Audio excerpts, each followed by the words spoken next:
നമ്മൾ പ്രധാനപ്പെട്ട ഒരു വാർത്തയിലേക്ക് പോവുകയാണ് സൈഫു. നമ്മൾ ഇപ്പോൾ നമ്മുടെ സ്ക്രീനിൽ കാണുന്നത് കേരളത്തിൽ ഇതുവരെ 67.93% പേർ വോട്ട് ചെയ്തു എന്നുള്ളത് തെരഞ്ഞെടുപ്പ് കമ്മീഷന്റെ സൈറ്റിൽ നിന്ന് എടുത്ത കണക്കാണ്. നമ്മളാരും കണക്ക് കൂട്ടിയെടുത്ത കണക്കല്ല.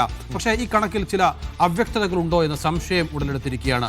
സെയ്ഫ് സൈലാബിദ്ദീനാണ് അതിൽ വിശദീകരണം നൽകേണ്ടത്. സെയ്ഫ്, എന്താണ് ഇക്കാര്യത്തിൽ എന്തെങ്കിലും സംശയം നിലനിൽക്കുന്നുണ്ടോ?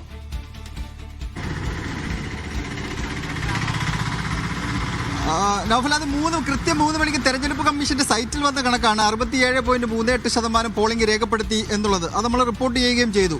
അതിനുശേഷം സൈറ്റ് ഡൗൺ ആയിട്ടുണ്ട്. സൈറ്റ് ഡൗൺ ആയെന്ന് പറഞ്ഞു കഴിഞ്ഞാൽ ഒരു റെക്കോർഡും ഇതിനകത്ത് നിന്ന് കാണാൻ കഴിയുന്നില്ല. 2 മണിക്കൂർ ഇടപെട്ടാണ് ഇലക്ഷൻ കമ്മീഷൻ പെർസെൻറ്റേജ് നമുക്ക് തന്നുകൊണ്ടിരുന്നത്. 9 മണിക്ക്, 11 മണിക്ക്, 1 മണിക്ക്, 3 മണിക്ക്.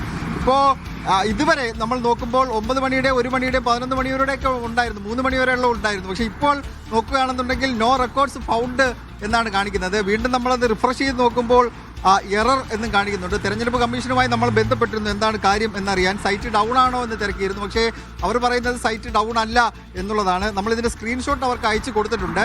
എന്തായാലും ഒരു വ്യക്തത അതിനകത്ത് വരേണ്ടിയിരിക്കുന്നു. അത് തെറ്റുപറ്റിയതല്ല, ഇനി വേറെ ഏതെങ്കിലും സാങ്കേതിക തകരാറാണോ എന്ന കാര്യത്തിൽ വ്യക്തത വരുത്തേണ്ടത് ഇലക്ഷൻ കമ്മീഷൻ തന്നെയാണ്. എന്തായാലും ഇലക്ഷൻ കമ്മീഷന്റെ സൈറ്റിൽ വന്ന കണക്ക് പ്രകാരമാണ് നമ്മൾ 67.38% പോളിംഗ് രേഖപ്പെടുത്തിയെന്ന് പ്രേക്ഷകരെ അറിയിച്ചത്. അത് ഇപ്പോൾ അങ്ങനെ ഒന്നും ഇതിനകത്ത് കാണാനില്ല. ഒരു 9 മണിക്കുള്ളതും കാണാനില്ല, 11 മണിക്കുള്ളതും കാണാനില്ല, 1 മണിക്കുള്ളതും കാണാനില്ല, 3 മണിക്കുള്ളതും കാണാനില്ല.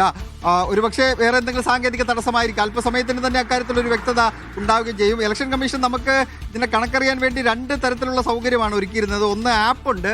ആപ്പ് കുറച്ച് ഡൗൺ ആണ്. ആപ്പ് ഒരു സൈറ്റിൽ വന്ന് ഏതാണ്ട് ഒരു അരമണിക്കൂർ കഴിഞ്ഞ് മാത്രമേ ആപ്പിൽ അത് അപ്ഡേറ്റ് ആവുകയുള്ളൂ. ഇപ്പോഴും ആപ്പിൽ കിടക്കുന്നത് 1 മണിക്കുള്ള പെർസെൻറ്റേജ് മാത്രമാണ് ഇപ്പോഴും ആപ്പിൽ കിടക്കുന്നത്. 3 മണിക്കുള്ളത് അപ്ഡേറ്റ് ആയിട്ടില്ല. ആ സൈറ്റിൽ നോക്കുമ്പോൾ സൈറ്റിൽ 3 മണിക്കുള്ളത് കൃത്യം 3 മണിക്ക് തന്നെ അപ്ഡേറ്റ് ആയിരുന്നു. പക്ഷേ ഇപ്പോൾ നോ റെക്കോർഡ്സ് ഫൗണ്ട് എന്നാണ് കാണിക്കുന്നത്. നൗഫൽ, സൈറ്റ് റൈറ്റ് നൗ എററാണ്. എന്താണ് സംഭവിച്ചത് എന്ന് നമുക്കറിയില്ല. കൃത്യം 3 മണിക്ക് ഈ 67.93% ഒരു കണക്ക് പുറത്തുവിടുന്നു. പിന്നീട് ആർക്കും ആ സൈറ്റിലേക്ക് കയറാൻ പറ്റുന്നില്ല. ഒരു പക്ഷെ അടുത്ത അപ്ഡേറ്റ് എപ്പോൾ വരും എന്നുള്ളതാണ്. ഇതും അസാധാരണമായ സംഭവമാണ്. ഈ പോളിംഗ് ശതമാനവും അസാധാരണമായ സംഭവമാണ്. ഇലക്ഷൻ കമ്മീഷന്റെ ഈ പെർസെൻറ്റേജ് പറയുന്ന സൈറ്റ് ഇങ്ങനെ ഹാങ് ആയി പോകുക എന്നുള്ളതും വളരെ അസാധാരണമായ സംഭവമാണ്. എന്താണ് നടക്കുന്നത് നമുക്കറിയില്ല. നേരത്തെ രത്തൻ യു കേൽക്കർ 90% പോളിംഗ് എത്തുമെന്ന് പറഞ്ഞു. അത് പ്രതീക്ഷിച്ച് നമ്മളിങ്ങനെ കാത്തിരിക്കുന്നു. പെട്ടെന്ന് 67.93% പോളിംഗ് ശതമാനം എത്തുന്നു. സ്വാഭാവികമായും രത്തൻ യു കേൽക്കർ പറഞ്ഞത് ശരിയാകാൻ ഇടയുണ്ട് എന്ന് നമ്മളൊക്കെ മനസ്സിലാക്കുന്നു. പക്ഷേ ഇപ്പോൾ സൈറ്റിലേക്ക് നോക്കുമ്പോൾ അവിടെ ഒന്നും കാണാനുമില്ല. എന്താണ് സംഭവിക്കുന്നതെന്ന് അറിയാൻ ഇനിയും കുറച്ച് സമയം കൂടി നമ്മൾ കാത്തിരിക്കേണ്ടി വരും. സേഫ് അപ്ഡേറ്റ് തന്നുകൊണ്ടിരിക്കുക. നമ്മൾ ഇപ്പോൾ സ്ക്രീനിൽ നിങ്ങൾ കാണുന്നത് അതാണ്. അതായത് സ്ക്രീനിൽ കൃത്യമായി അതിൽ രേഖപ്പെടുത്തിയിട്ടുണ്ട്. Polling trend voter turnout എന്ന് പറയുന്ന സൈറ്റാണ്. അതിൽ assembly election, Kerala general, phase 1 ഒരു ഫേസേ നമുക്കുള്ളൂ. അതിൽ 3 മണിക്ക് 67.93 എന്ന് രേഖപ്പെടുത്തിയത് കൃത്യമായി കാണാം. അതായത് ഇത് ഇലക്ഷൻ കമ്മീഷൻ നൽകുന്ന വിവരമാണ്. ഈ വിവരമാണ് നമ്മൾ സ്ക്രീനിൽ നൽകിക്കൊണ്ടിരിക്കുന്നത്. പക്ഷേ ഇപ്പോൾ ഈ സൈറ്റ് എടുത്താൽ നമുക്കതിലൊന്നും കാണാൻ സാധിക്കുന്നില്ല.